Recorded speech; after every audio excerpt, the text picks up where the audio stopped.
Hey everyone, and welcome back for another deep dive. We know a lot of you are interested in men's rights and that whole red pill philosophy. Yeah. Especially, understanding those kind of like unspoken covert contracts, right? Those expectations that society has for men. And we're also getting a lot of questions about, how feminist and Marxist ideologies Yeah. have impacted, societal institutions. They're definitely big topics. Yeah. So we're going to dive into a book today called Title Redacted, Okay. which seems to be resonating with a lot of men who, feel disenfranchised by modern society. Yeah, definitely. And it's pretty direct. It's pretty thought-provoking. It doesn't shy away from anything. No, Yeah. no, it doesn't. So, our mission in this deep dive, I guess, is to unpack some of the book's core arguments about gender roles and societal expectations. Okay. And the impact of feminist ideology. But we're also going to encourage you to think critically Yeah. about what you hear. We want to equip you with the information, context, to draw your own conclusion. Mm-hmm. So let's jump in. Let's do it.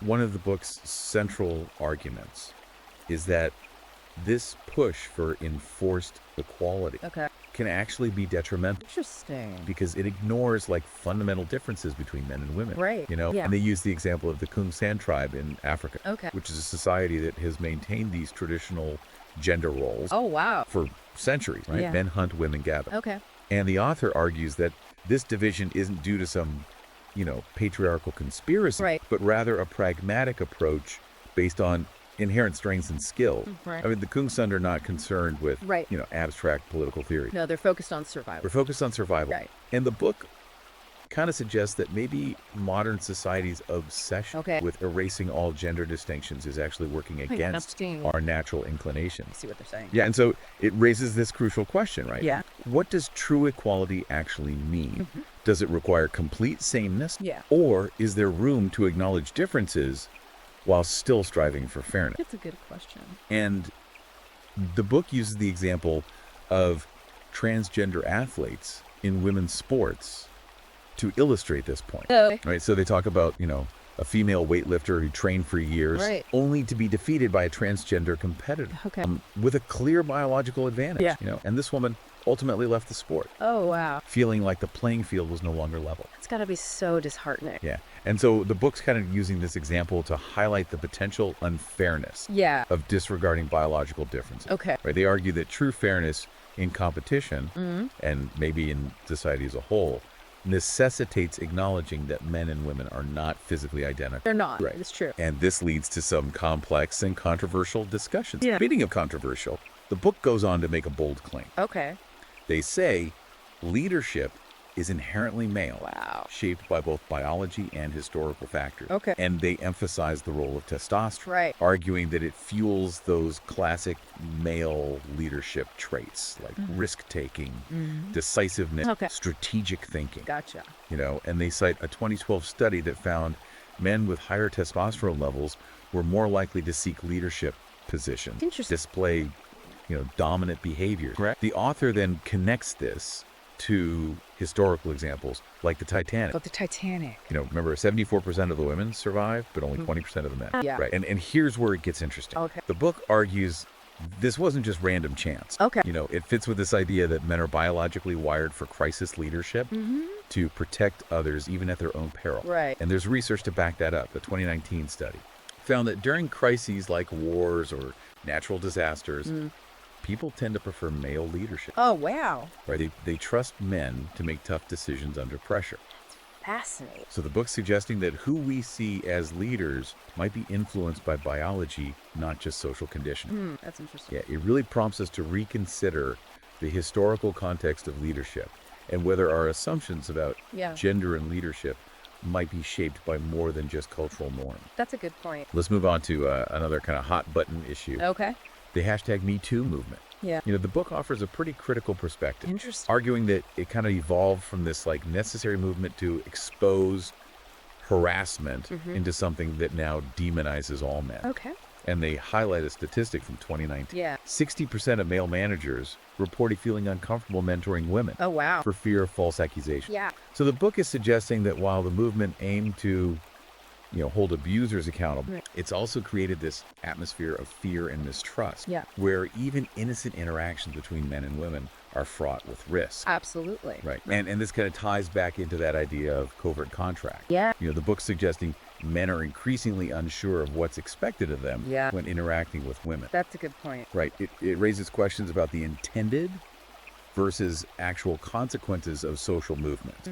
Did the pursuit of justice in one area inadvertently create injustices in another? That's a great question. It's definitely something to consider. Yeah. And the book doesn't stop there. Okay. They introduce this concept of the invisible male, Okay. arguing that men's contributions to society are increasingly overlooked Right. while women's achievements are celebrated. Where the author's arguing that men are expected to be these like stoic providers, Yeah. shouldering burdens without complaint. But then their sacrifices are taken for granted and their struggles are ignored. That's a good point. And this resonates with your interest in covert contract, right? Well, yeah. There's this unspoken expectation that men work hard, provide for their family, and remain stoic in the face of challenges. Yeah, exactly. Right. And the book is saying that this covert contract is becoming increasingly burdensome for men, Yeah. especially as societal norms shift. Especially as societal norms shift. Exactly. Yeah. And the book uses the film Fight Club to illustrate this point, Oh, Fight Club. Interesting. highlighting, the protagonist's struggle to reclaim his masculinity Yeah. in a world that seems to devalue traditional male roles. Oh, I see. They're arguing that this feeling of being invisible, Yeah. of having your contributions overlooked, is a source of deep frustration for many men. Right. And it feeds into that sense of being trapped by a covert contract they never explicitly agreed to. Exactly. So let's talk about another major theme. The author's critique of feminism Okay. and what he perceives as a double standard Gotcha. regarding accountability. Okay. Right? The book argues that feminism often perpetuates inequality by holding women to lower standards of accountability. Okay. And for example, they cite the statistic that 10% of sexual assault accusations are false, Wow. based on data from the National Registry of Exoneration. Okay. And they're arguing that, while false accusations are a serious issue, Yeah. there's often limited accountability for those who make them, while men's lives can be irrevocably damaged by even a single unsubstantiated claim. That's a good point. Right. And this connects back to that vulnerability many men feel, Yeah. especially in the wake of this #MeToo movement. Yeah, for sure. Right. The author suggests that feminist ideology sometimes encourages a sense of female entitlement, Okay. where women are taught to expect special treatment without necessarily taking full responsibility for their actions. Oh, interesting. They give the example of a veteran returning from Iraq who struggles to find work, while women are often given preferential treatment in hiring. Right. And so this, according to the author, highlights how feminism might inadvertently create a system Yeah. that disadvantages men even in areas where they've made significant sacrifice. That's a really good point. And this leads us to your interest in the family court system. Yeah. The book dives into divorce and child custody, Okay. claiming the system is inherently biased against men. Oh, wow. The author shares anecdotes of men working long hours to provide for their families, Right. only to be labeled deadbeat dads during divorce proceedings Oh, jeez. and burdened with, exorbitant child support payments. Yeah. There's this heartbreaking story about a man named John Oh, no. who, despite tirelessly supporting his children, was stripped of his rights and financially crippled by child support. That's awful. The book highlights the statistic that men win only 10-15% of contested custody cases, Wow. suggesting that the courts might be predisposed to favor mothers, Yeah. even when fathers are equally capable and loving. That's tough. It paints a rather grim picture. Yeah, it does.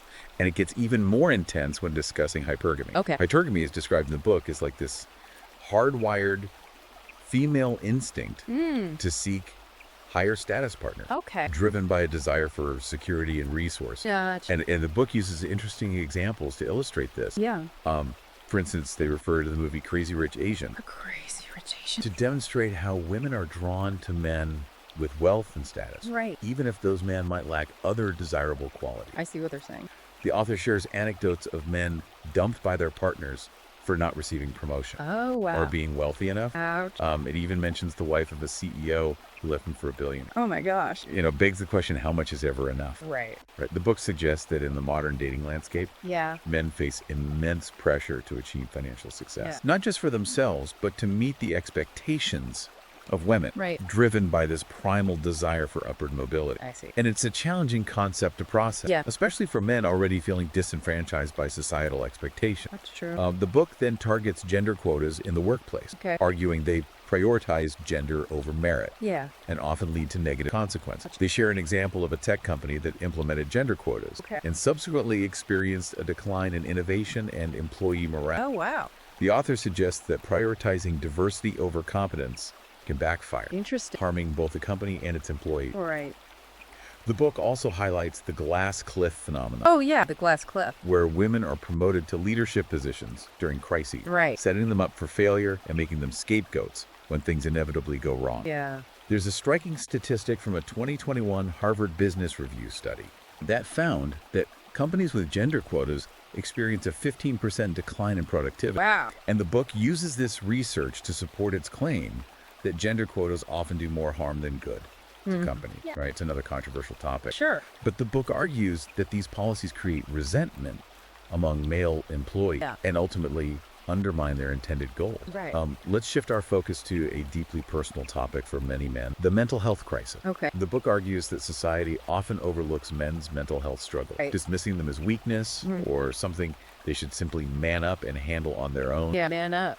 They use the phrase silent suffering syndrome to describe this phenomenon, Okay. emphasizing how men are often conditioned to suppress their emotions and suffer in silence. Yeah, that's a good point. The book shares the statistic that men are 3 times more likely to experience mental health decline Wow. after a no-fault divorce, Yep. suggesting that the emotional toll of relationship breakdowns and losing their children Right. can have a devastating impact on their well-being. Absolutely. They also point out how some companies offer mental health resources exclusively for women, Oh, really? leaving male employees to fend for themselves. Wow. And the book argues that this lack of support Yeah. contributes to the alarmingly high suicide rates among men. That's heartbreaking. Right. And suggests we need to do a much better job recognizing and addressing men's mental health needs and creating a culture where they feel safe, seeking help without shame or judgment. Absolutely. The next section is pretty intense. Okay. It explores the idea that intimacy is often weaponized against men, Wow. leading to false accusations and manipulation. Oh, geez. The book tells the story of a man named James Okay. who lost access to his children Oh, due to false accusations of abuse during a custody battle. that's terrible. Right, and the author emphasizes the devastating damage that false accusations can inflict on a man's life, Right. legally, emotionally, and psychologically. Of course. The book cites a 2019 study that found 10% of rape accusations are false, Wow. highlighting the need to address this issue while acknowledging that the vast majority of accusations are legitimate. Of course. It's a delicate balance. Yeah. But the book argues that the current climate, where men are often presumed guilty until proven innocent, Right. creates an environment where false accusations can flourish Yeah. with devastating consequences. Absolutely. Right. And this section likely resonates with many men Yeah. who fear the potential repercussions of false accusations, especially in a culture where such accusations can rapidly spread through social media Absolutely. and ruin a man's reputation, even if he's ultimately cleared of any wrongdoing. Yeah. Social media is rough. Right. This book certainly covers a lot of ground. It does. We barely scratched the surface Yeah. and are already halfway through our allotted time for this deep dive. Let's take a moment to kind of reflect on what we've discussed so far. Right. Before we jump into the rest of the book's argument, Sounds good. it's important to remember that this is one perspective Right. presented with a specific agenda.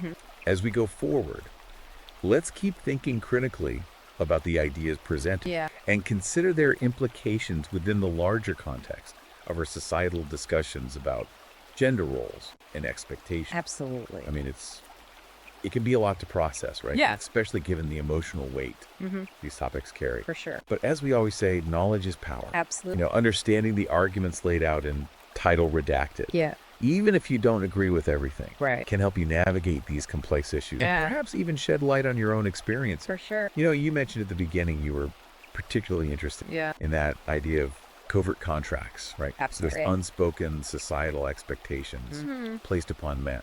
And the book really digs into how those can be both beneficial and burdensome. They can. Yeah. Right. It's like a double-edged sword. They can provide a sense of purpose Yeah. and direction, Yeah. but as societal norms evolve, Right. some of those expectations can start to feel outdated, Yeah. even unfair. For sure. And the book argues that Many men feel trapped by these shifting expectations, uncertain about how to navigate the new rules of the game. Absolutely. It's like walking a tightrope, Yeah, right? it is. Finding that balance is key. And I think this book, regardless of whether you agree with all its conclusions, Right. it encourages a more nuanced and open conversation Yeah. about gender roles and expectations. It does. I think the book's exploration of the mental health crisis Yeah. among men is particularly relevant. Is. You know that statistic about men being 3 times more likely Yeah. to experience a decline in mental health after a no-fault divorce? That's huge. That's huge. That's alarming. It really highlights the need for more open and honest conversation Right. about men's emotional well-being. As the book points out, society often dismisses men's struggle, Yeah. telling them to simply man up Man up. and suppress their emotions. Right. And that kind of dismissive attitude can be incredibly damaging. It is. Right? Creating a culture where men feel comfortable seeking help Yeah. and expressing their emotion without shame or judgment is crucial. It's so important. So where do we go from here? That's the question. Title Redacted offers a lot to consider. It It does. challenges us to question our assumption about gender equality, Yeah. the very fabric of modern society. Big question. I think the most important takeaway is to keep the conversation going. Yeah. Right? Don't just accept what you hear at face value. Absolutely. Do your own research. Consider different perspectives. Yeah. And come to your own conclusion. All you can do. If you're interested in exploring these ideas further, Yeah. you can find Title Redacted on Amazon Kindle and Google Play Books. Awesome. It's a thought-provoking read It is. that will challenge you to think critically about the issues we've discussed today. For sure. Remember, critical thinking is key. It is. Right? Engage with the material, Yeah. question the assumptions, Absolutely. and form your own informed opinions. That's the goal. Well, this has been quite the deep dive. It has. Thank you for joining us on this exploration of Title Redacted. Appreciate it. We hope you found it insightful and thought-provoking. Yeah. Until next time, keep learning, keep questioning, and keep striving for a better understanding of this complex world we live in. Couldn't have said it better myself.